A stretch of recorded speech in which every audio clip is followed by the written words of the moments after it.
మీ business ఏదైనా మీ ఊర్లో promotion చేయాలంటే అది సుమన్ టీవీతోనే సాధ్యం. ఇప్పుడే సంప్రదించండి. నమస్తే, welcome to Suman TV Chittoor district. ఇప్పుడు నేనైతే కలిగిరి కొండ అంటే కలి పురుషుడు, గిరి అంటే కొండ అన్నమాట. వెంకటేశ్వర స్వామి గారి కలిగిరి కొండ మీద ఇలా పాదం అయితే ఉంటుంది. దీని కథా చరిత్ర అంతా కూడా ఇప్పుడు నేను మీకు చెప్తాను.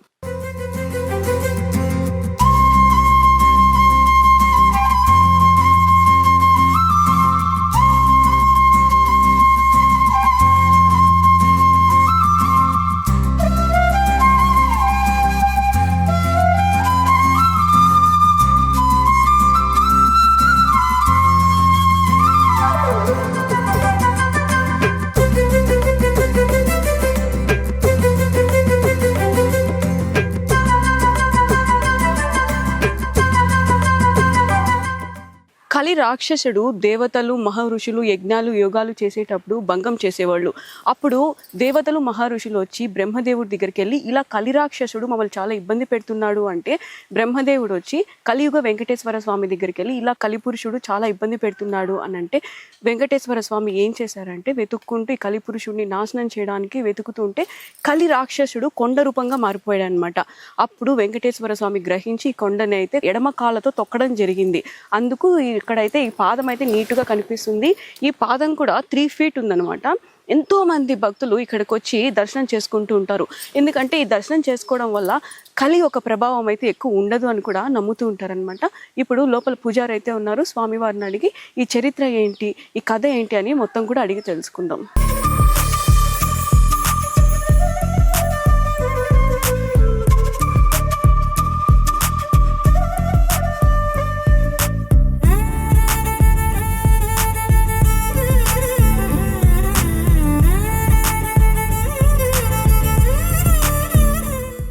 ప్రస్తుతం అయితే వాసుదేవాచార్యులు గారు మనతో ఉన్నారు. ఆయన అడిగి పూర్తి కథ చరిత్ర ఏంటి అనేది వివరిస్తారు.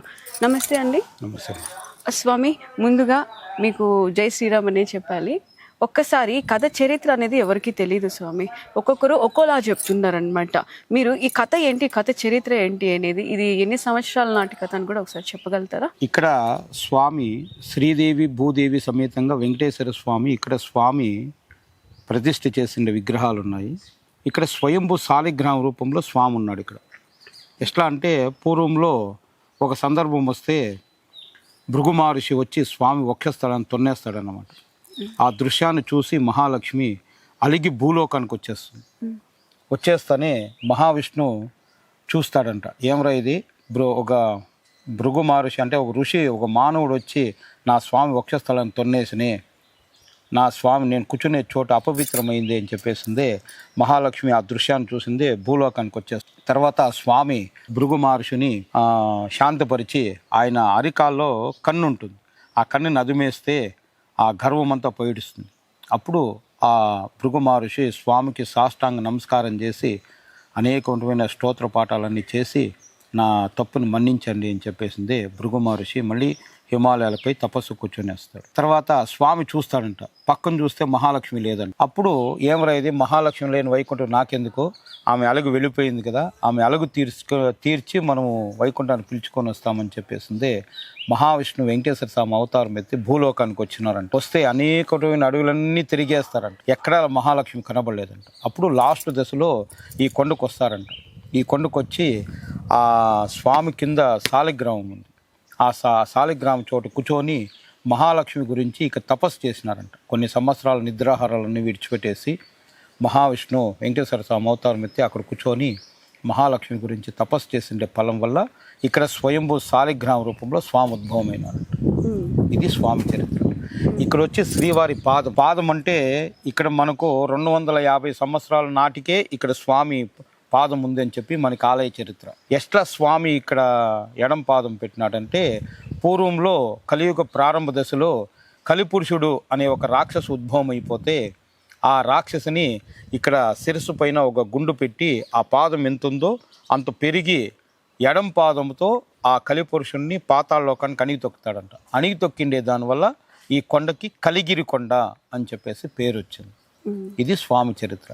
ఇక్కడ కలిగిరి కొండకు వస్తే స్వామి స్వయంభూ శాలిగ్రామ రూపంలో ఉండే స్వామిని దర్శనం చేసుకోవచ్చు. విగ్రహాల రూపంలో ఉండే స్వామిని ప్రతిష్ఠ చేసిండే శ్రీదేవి భూదేవి సమేతంగా వెంకటేశ్వర స్వామి విగ్రహాలని ప్రతిష్ఠ చేసిండే చూడొచ్చు. మన గోత్రనామాలు చెప్పి స్వామికి పూజ చేసుకొని ప్రసాదాలన్నీ తీర్థ ప్రసాదాలన్నీ తీసుకొని వచ్చిన తర్వాత పుష్కరిణి దగ్గరికి పోయి స్వామి పాదం చూసి ఆ ముట్టి నమస్కారం చేసుకున్నామంటే ఈ కలియుగంలో ఎటువంటి దోషాలున్నా కూడా పోతుంది అని చెప్పి ఇక స్థల పురాణం. అది ఇంకొకటి ఏంటంటే కలి ప్రభావం కూడా ఎక్కువ ఉండదు అని కూడా చెప్తూ ఉంటారు. స్వామివారి పాదాలని దర్శనం చేసుకోవడం వల్ల అది నిజమేనా? అవునమ్మా. ఎలా అంటే ఇక్కడ స్వామి కలిపురుషుడు స్వయంగానే వచ్చినాడు. ఇక్కడ కలియుగ ప్రారంభ దశలో స్వయంగానే ఈ కొండకు వచ్చినారంట. వచ్చి అప్పుడు తాటాకల గ్రంథంలో ఆధారం ప్రకారం 250 సంవత్సరాలప్పుడే ఇక్కడ వచ్చి పుష్కరిణి దగ్గర ఉండేవాడంట స్వామి కలిపురుషుడు. ఆ కలిపురుషుడిని స్వామిని చూసి మహావిష్ణు చూసి, ఎందుకంటే కలిపురుషుడు అంటే ఆయన కొంచెం వికారంగా ఉంటాడు. ఆయన ఉద్దేశం ఏమి అంటే ఒకప్పుడు బ్రహ్మదేవుని దగ్గర తపస్సు పొంది ఈ కలియుగంలో కలిపురుషుడిగా ఉద్భవం అవుతానని చెప్పి బ్రహ్మదేవుని దగ్గర వరం పొందింటాడు. ఆ వరం పొందిన దానివల్ల భూలోకం అంటే కలియుగ ప్రారంభ దశలోనే ఆయన కలిపురుషుడు అని ఉద్భవం అవుతాడు.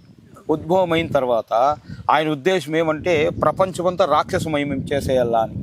ఓకే, కలి రాక్షసుడు ప్రతి గ్రామంలో ప్రతి ఒక్క ఊర్లో పూజలు జరగకూడదు, అంతా రాక్షసమయం అయిపోవాలనేసి ఆయన ఉద్దేశం. అది మహావిష్ణు యోగ దృష్టిలో చూసి కనుక్కుంటాడంట. కనుక్కొని తర్వాత మనం యోగ స్థలమైంది ఈ ప్రదేశమే ఆయనకి అని చెప్పింది. ఆయన్ని తాకినామంటే మనం పాషాణం అయిపోతాం. స్వామి కూడా పాషాణం అయిపోతాడు. అంటే అంత నల్లగా ఉంటాడు అన్నమాట ఆయన. అందుకే ఆయన తాకకుండా ఆయన శిరస్సు పైన ఒక గుండు పెట్టి ఆ పాదం ఎంత ఉందో అంత పెరిగి స్వామి ఆ ఎడం పాదముతో ఆయన పాతాళలోకానికి అణిగి తొక్కేస్తాడంట. అణిగి తొక్కిండే దానివల్ల ఈ కొండకి కలిగిరి కొండ అంటే కలిని పాతాళలోకానికి అణిగి తొక్కినాడు. ఈ కొండ అంటే ఇప్పుడు సంస్కృతంలో గిరి అంటారు, ఈ తెలుగు వారిలో కొండ అంటారు. కలిపురుషుడిని ఎప్పుడు పాతాళలోకానికి అణిగి తొక్కినాడో ఈ కొండకి కలిగిరి కొండ అని చెప్పేసి పేరు వచ్చింది. మనం ఊరికే వచ్చి స్వామిని దర్శనం చేసుకొని ఊరికే చూసేసిపోతే కాదు, ఆ పాదముని కొంచెంసేపు నిలబడి ప్రార్థన చేసుకొని ఆ ముట్టి నమస్కారం చేసుకున్నామంటే ఈ కలియుగంలో కలిపురుషుడి నుంచి ఎటువంటి తొందరలు ఉన్నా కూడా పోతుంది అని చెప్పి స్థల పురాణం. ఓకే, చాలా చక్కగా వివరించారు. తెలియని వారు కూడా ఈ చరిత్రను ఇప్పుడు తెలుసుకుంటారు. అవును, ధన్యవాదాలు స్వామి. నమో వెంకటేశాయ. ఓకే, నమో వెంకటేశాయ.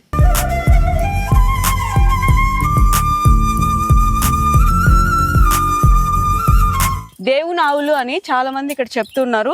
ఈ గోమాతకైతే రోజు పూజలు కూడా చేస్తున్నారు. పేరు వచ్చి లక్ష్మి అంట. ఇక్కడ చాలా విశిష్టత ఉంది గుడిలో అని చాలా మంది చెప్తుంటారు. ఒక్కసారి మీకు తెలిసిన కథ చరిత్ర ఒకసారి చెప్పగలుగుతారా? స్వామికి ప్రియమైంది గోవులే. అందుకు ఇక్కడ స్వామికి పశువులు వచ్చి 1000 ఆవులు ఉంటాయి, దాదాపు ఒక అంతస్తుగా. ఇది ఇప్పటి ఆవులు కావు, ఇది ఒక 400-500 సంవత్సరం ముందు నుంచి ఆ జనరేషన్తో వచ్చిన ఆవులు ఇవి. ఇది తను అంటూ మేతకెళ్ళేసి ఏమైనా సాయంత్రం అయితే గుడి ఆవరణ చుట్టూ పనుకొనేసి తెల్లారితో లేసి అటు వరకు వెళ్తాది. ఇక్కడ ఆవులు దూడ ఈనడము, అది అమ్మ దగ్గర పాలు తాగడము ఇలా జరుగుతుంటా ఉంటాయి. ఇక్కడ వచ్చి ఆవు కానీ ఎటువంటి హాని కానీ ఉండదు. ఇట్లా కొన్ని వందలుగా కొన్ని 1000 దాకా ఒక అంచనాగా స్వామి ఆవులు ఇక్కడ ఉన్నాయి. ఇక్కడ భక్తులు కోరికలు నెరవేరిస్తే స్వామికి గోవులు అనేది సమర్పిస్తారు. ఓకే, వాళ్ళ కోరికలు నెరవేరితే గోవు ఎత్తుకొచ్చి ఇక్కడ కానుకగా సమర్పిస్తారు. ఇక్కడ ఇంకొకటి కూడా ఏదో అన్నారు, సర్పదోషాలు అనేటివి ఇక్కడ లేదు. అది సర్పదోషం అంటే ఒక యుగంలో ఒక ఋషి ఇక్కడ సర్పానికి ఒక శాపం పెట్టడం జరిగింది. ఏమని అంటే ఇక్కడ ఏ జీవరాశుల్ని ఏ హాని చేయకూడదు అనేసి అప్పట్లో ఒక ఋషి శాపం పెట్టడం వలన ఇప్పుడు కూడా సర్పాలు అనేది తిరుగుతుంటాయి, కానీ ఏ జీవిని ఇంతవరకు దాన్ని హాని చేసి చనిపోవడం అనేది లేదు. ఇంతవరకు లేదు. అన్ని శుభాలే కలగాలంటే ఇలాంటి దేవతల దర్శనం అయితే మనకి నిజంగా చాలా అవసరం. చాలా మంది దరిద్రమనో లేకుంటే మాకు శని అని చెప్పు లేకుంటే కలి ప్రభావం అని చెప్పి చాలా ఇబ్బందులు పడుతూ ఉంటారు. ఒక్కసారి వెంకటేశ్వర కలియుగ దేవుడు కలియుగ రాక్షసుడిని పాతాళానికేసి తొక్కారంటే ఇంతకన్నా ఏం కావాలి చెప్పండి. ఎవరైనా సరే దర్శనం చేసుకోవాలంటే ఒక్కసారి కలిగిరి కొండకైతే ఖచ్చితంగా రండి. దేవుని పాదాల దగ్గరికి వచ్చి చెంతకు చేరి ఒక్కసారి దర్శనం చేసుకోవాలని ప్రతి ఒక్కరిని నేను కోరుకుంటున్నాను.